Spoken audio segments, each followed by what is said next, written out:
Hello అందరికీ welcome to our channel. ఈరోజు వీడియోలో కేఎఫ్సి చికెన్ని ఇంట్లోనే ఈజీగా ఏ విధంగా ప్రిపేర్ చేసుకోవాలో టేస్టీగా ఇప్పుడైతే చూసిద్దాం. దీనికోసం అయితే 2 చికెన్ లెగ్ పీసులు తీసుకోవాలి. దీని మసాలా కోసం అయితే ఒక మిక్సింగ్ బౌల్ తీసుకొని 2 టేబుల్ స్పూన్ల పెరుగు అండ్ కొంచెం కారపొడి అండ్ ధనియాల పొడి, కొంచెం మసాలా పౌడర్ అండ్ మిరియాల పౌడర్ కూడా వేసేసుకొని కొంచెం అల్లం వెల్లుల్లి పేస్ట్ కూడా యాడ్ చేసుకోవాలి. యాడ్ చేసుకొని కొంచెం నిమ్మరసం అండ్ సాల్ట్ కూడా యాడ్ చేసుకుని మొత్తం మసాలాను స్పూన్తో నీట్గా కలుపుకోవాలి. కలుపుకున్న తర్వాత ఇప్పుడైతే మనం చికెన్ని తీసుకోవాలి. చికెన్ లెగ్ పీసులని చక్కగా వాష్ చేసుకొని దానికైతే ఘాట్లు పెట్టేసుకోవాలి. ఆ లెగ్ పీస్లకి నీట్గా ఘాట్లు పెట్టేసుకొని ఈ మసాలా అంతా పట్టేలాగా నీట్గా కలుపుకోవాలి. ఈ విధంగా లెగ్ పీస్లకు అంతా మసాలా పట్టిన తర్వాత ఒక హాఫ్ అన్ అవర్ అయితే పక్కకు పెట్టుకోవాలి. మంచిగా మ్యారినేషన్ చేసుకోవాలి చికెన్ని. చేసుకున్న తర్వాత ఇప్పుడైతే కొంచెం ఒక బౌల్లో అయితే మనం మైదా పిండి తీసుకోవాలి.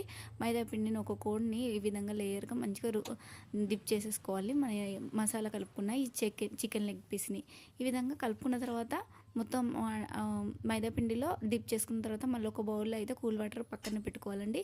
పెట్టుకొని కూల్ వాటర్లో దీన్ని ఒకసారి డిప్ చేసేసుకొని మళ్ళీ ఒక లేయర్ మైదా పిండి అయితే ఈ విధంగా వీడియోలో చూపిస్తున్నట్టుగా మంచిగా అంటించుకోవాలి. ఈ విధంగా ఒక 1 బై 1 ఒక లేయర్ లాగా ఫామ్ అయ్యి టేస్ట్ అనేది చికెన్ అనేది సూపర్గా ఉంటుంది టేస్ట్. ఇప్పుడు స్టవ్ ఆన్ చేసుకొని డీప్ ఫ్రైకి సరిపడా ఆయిల్ అయితే వేసుకోవాలి. ఆయిల్ వేడయ్యాక ఇప్పుడు మనం ఈ విధంగా తయారు చేసుకున్న ఈ చికెన్ లెగ్ పీస్లని మంచిగా ఫ్రై చేసుకోవాలి.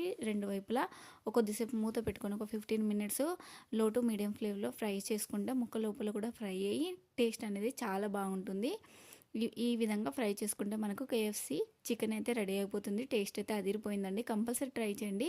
ఈ వీడియో కనుక నచ్చినట్లయితే లైక్, షేర్, కామెంట్ చేయండి. ఇలాంటి టేస్టీ అండ్ హెల్తీ రెసిపీస్ కోసం మన ఛానల్ని సబ్స్క్రైబ్ చేసుకోండి.